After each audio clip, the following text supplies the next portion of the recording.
gawin mo ito at maglalaway kakahabol yung partner mo na lalaki sa'yo. Yes.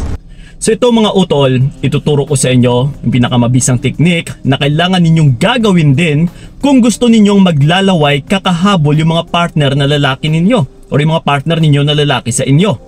Okay? So ito ngayon, tatlong gawain lang naman yung ituturo ko na pinaka-common na for sure magagawa mo ito, na kayang-kaya mo talaga itong gagawin. Okay? Lalong-lalo na sa mga binabaliwala dyan, lalong-lalo na parang nawawalan ka na ng silbi sa partner mo.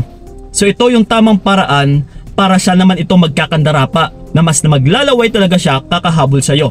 Okay? So ito, huwag na nating papatagalin pa na yung una sa lahat is magpa-sexy. Diba? Napakadali lang naman yung mga gawain na ito na kung titignan talaga isang bakit palagi nilang puro pa-sexy. Kasi ito bilang isang lalaki na rin mga utol ha. Yes. Weaknesses po namin yan ng mga kalalakihan, yung pagkakaroon ng isang sexy na hubog na katawan ng isang babae. Once kasi na maganda yung hubog ng iyong katawan, sexy ka, medyo malaman naman ng konti, pero ganun na nga, may hugis kumbaga.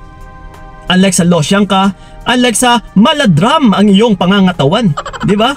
So, yes of course, kung papipiliin kaming mga kalalakihan, mas pipiliin talaga ng mga lalaki yung maganda yung hubog na katawan ng isang babae.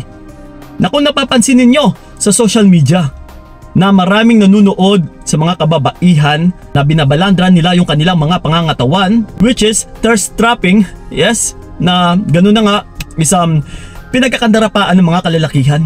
Yes.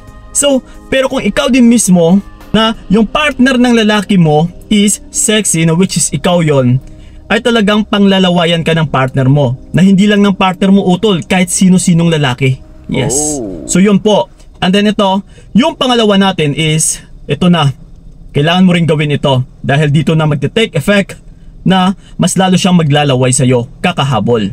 Yung not so responsive. Yes. Yung tipong medyo suplada ka rin, kasi nagpapahiwatig din ito psychologically na once na medyo suplada ka is ito yung tipo na meron kang itatago or tinatago sa sarili, na meron ka pa talagang ibubuga, na which is confident ka. That's why, yes, suplada yung datingan mo, yung tipong nagpapakipot ka, kasi alam mo yung worth mo, alam mo yung halaga mo. Diba, biruin mo yun ha, sexy ka na, and then alam mo mismo sa sarili mo yung halaga mo, is isa na itong panghuhugutan mo ng confidence. Yes, na hindi yung ikaw pa itong naghahabol, ikaw pa itong nag-e-initiate palagi sa lalaki, ay mas lalo ka lang mawawala ng worth or halaga. Pero kung suplada ka, hindi ka gaano ganun ka responsive, yes, hindi ganun kadali makuha yung oras mo, ay talagang panggigigilan ka ng partner mo. Okay? So yun po yun ha. And then ito, yung pangatlo natin is mag-focus sa pinagkakakitaan, which is, syempre papasok na rin dito na mag-focus ka sa iyong sarili. Wala kang ibang iniisip, hindi yung relasyon ninyo, hindi yung partner ninyo, kundi yung pinagkakakitaan mo na para talaga sa future ninyo or para man sa future mo. Kasi the more na nagfo-focus ka sa iba't ibang gawain, hindi lang sa relasyon ninyo or sa partner mo, ay talagang mas lalong magpapapansin yung partner mo sa'yo. Yes, and then ganun na nga, at the same time nakikita niya na ikaw mismo na babae ay seryoso sa pamumuhay, na mas alam mo kung ano yung mas mahalaga. Kasi gano'n na nga, inuuna mo yung pinagkakakitaan, yung source of income. Unlike sa puro ka relasyon, puro ka lalaki, puro ka pagbabantay sa partner mo, then paano ka pang lalawayan ng partner mo?